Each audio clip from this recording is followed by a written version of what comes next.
Olá, eu sou o professor Rodrigo Souza e nesse vídeo eu vou mostrar como é que se faz o cálculo de correção de fator de potência.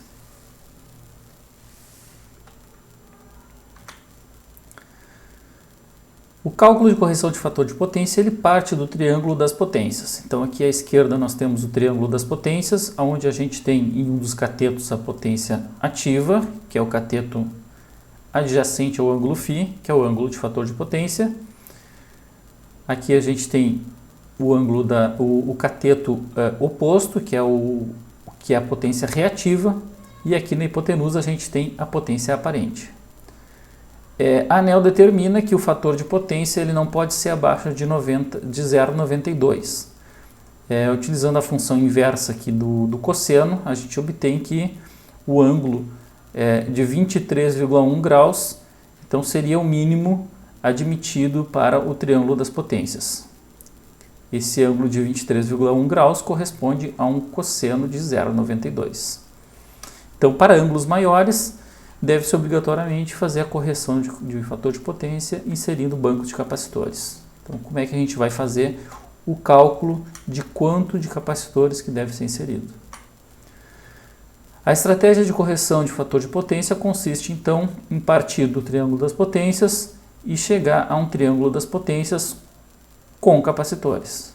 Então, o triângulo da esquerda, ele pressupõe a existência de uma potência reativa indutiva, e o triângulo da direita, a gente tem a inserção de uma certa quantidade de capacitores para se subtrair com aquela potência reativa indutiva existente, que está excedente, de forma a reduzir a potência reativa indutiva resultante. Então, vou fazer um exemplo de cálculo onde a gente vai fazer um cálculo de um banco de capacitores para corrigir o fator de potência de um motor de 15 CV, 380 volts, para um valor de 0,94 de fator de potência. Então, a gente fazendo o cálculo para 0,94 se garante que esse motor, uma vez ligado, ele estará acima do fator de potência determinado pela ANEEL, que não vai causar custo excedente de reativos. Observando um catálogo com a especificação de motores elétricos, esse slide apresenta um catálogo da WEG para um determinado tipo de motor. Aqui eu destaquei o motor de 15 CVs. Então aqui em amarelo está destacado o motor de 15 CVs. Essa coluna aqui, embora esteja em HP, a gente pode considerar como sendo CV, porque praticamente a diferença entre HP e CV ela não existe. Aqui a gente observa que existe um percentual de carga, então nós vamos considerar que no nosso exemplo o nosso motor ele está trabalhando em plena carga.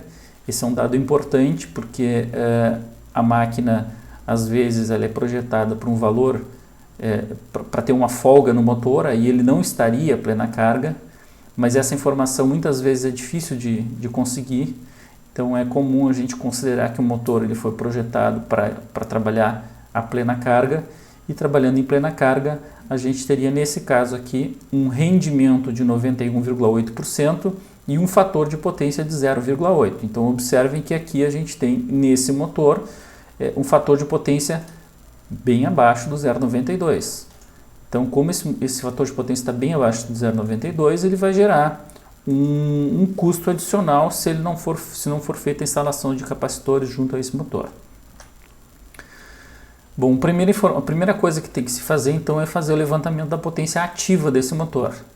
Bom, a potência ativa desse motor, ela é a quantidade de energia que parte da rede elétrica para alimentar esse motor. Na verdade, não é bem a quantidade de energia, e sim a potência que é transferida para esse motor. A quantidade de energia vai ser função da potência e vai ser função do tempo de operação do motor. Então, existe uma potência que entra através da rede elétrica no motor, existe uma potência mecânica no eixo do motor e, como toda máquina, existe uma certa quantidade de perdas. A potência mecânica é aquilo que é definido a partir dos CVs do motor.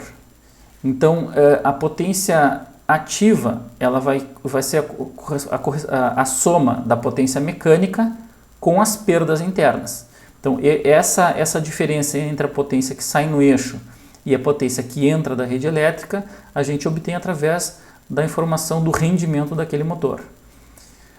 Para a gente obter a potência ativa, então a gente teria que multiplicar a potência mecânica por 736 para obter a equivalência dos CVs para watts, que é o que a gente precisa para fazer o cálculo da potência ativa, e aí dividir pelo rendimento, e esse rendimento divididos por 100, porque aquela informação de rendimento que a gente obteve do catálogo do motor, ela estava percentual. Aqui eu preciso ter um rendimento decimal, então eu faço a divisão por 100 para obter um rendimento decimal. Esse cálculo aqui sendo feito, colocando os valores, a gente chega a uma potência ativa desse motor de 12.026,1 watt. Então essa informação a gente vai usar nos cálculos seguintes. Voltando para o triângulo das potências, nós temos aqui, então agora identificada a potência ativa do motor, nós vamos calcular a potência reativa do motor. Para isso a gente vai utilizar o fator de potência do motor. Então o fator de potência daquele motor, lá do catálogo, que a gente obteve, é de 0,8. Usando a função inversa do cosseno, a gente chega à conclusão que o ângulo é 36,9 graus. De posse desse ângulo, a gente pode utilizar a operação trigonométrica tangente, que é a que relaciona o cateto oposto com o cateto adjacente, que são a potência reativa indutiva e a potência ativa. Multiplicando então a potência ativa pela tangente do ângulo, a gente obtém a potência reativa, que é o cateto oposto. Então, o valor que eu tinha de potência ativa multiplicado pela tangente de 36,9 graus, eu obtenho então uma energia reativa de 9.019,6 volt-ampere reativo. Então, agora a gente tem as duas potências, que é a potência ativa do motor, a potência reativa do motor. Já sabemos que esse motor está com excesso de reativos, considerando os limites estabelecidos pela concessionária, que é 0,92. Então a gente precisa alterar, a gente precisa ajustar o ângulo final de fator de potência inserindo bancos de capacitores. Então o que a gente vai fazer? A gente vai olhar agora para esse triângulo, que é o triângulo corrigido, esse triângulo menor, que é o triângulo considerando que foi instalado uma certa quantidade de capacitores. Como que eu chego nesse valor de energia reativa resultante? Eu chego a partir do ângulo que eu quero que tenha no final. Então, a intenção era transformar o fator de potência do motor através da colocação de capacitores para um fator de potência de 0,94. Quando com o fator de potência de 0,94, fazendo a função inversa do cosseno, a gente obtém um ângulo de 19,9 graus. E então esse ângulo de 19,9 graus é o ângulo que se quer ter no final. Para obter esse ângulo de 19,9 graus, eu preciso ter uma potência reativa resultante que eu vou calcular através desta equação. Então, a potência reativa que eu quero obter no final vai ser a minha potência ativa multiplicado pela tangente do ângulo que eu quero ter no final, que é o 19,9 graus. Observe que o cálculo é o mesmo que eu fiz anteriormente, a diferença é que agora eu estou usando como objetivo um ângulo de 19,9 graus, porque é onde eu quero chegar para ter no final um fator de potência de 0,94. Então eu preciso ter no final uma potência reativa indutiva de 4.357 volt-ampere reativo. Para isso eu vou ter que inserir um banco de capacitores. Como é que eu chego então na quantidade de capacitores? Eu preciso utilizar a potência reativa do meu motor, subtrair do valor que eu preciso ter no final, e aí eu obtenho a quantidade de capacitores que eu preciso inserir. Então, novamente, Para obter o fator, a potência reativa dos capacitores que eu preciso inserir, eu preciso pegar a potência reativa dos motores, subtrair da potência reativa desejada e aí obter a quantidade de potência reativa que eu preciso inserir através de capacitores. Obtendo de posse de um catálogo agora de capacitores da mesma VEG, a gente pode observar que eu tenho algumas alternativas aqui para a instalação dos capacitores. Bom, primeiro a gente tem que se atentar que esses capacitores eles estão em kVA relativo, então kVAR. Então o nosso cálculo ele nos deu 4.662,6 VA reativo de capacitor, que corresponde a 4,6626 kVAR. Bom, esse valor exato, obviamente, a gente não vai conseguir e nem é necessário.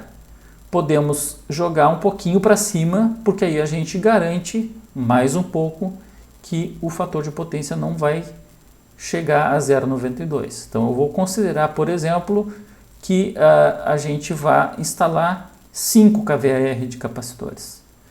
Então a gente tem algumas alternativas. Ou eu instalo um único capacitor de 5 kVAR, ou eu instalo 2 capacitores de 2,5 kVAR, ou até mesmo eu posso instalar 5 capacitores de 1 kVAR. Então são opções que se tem.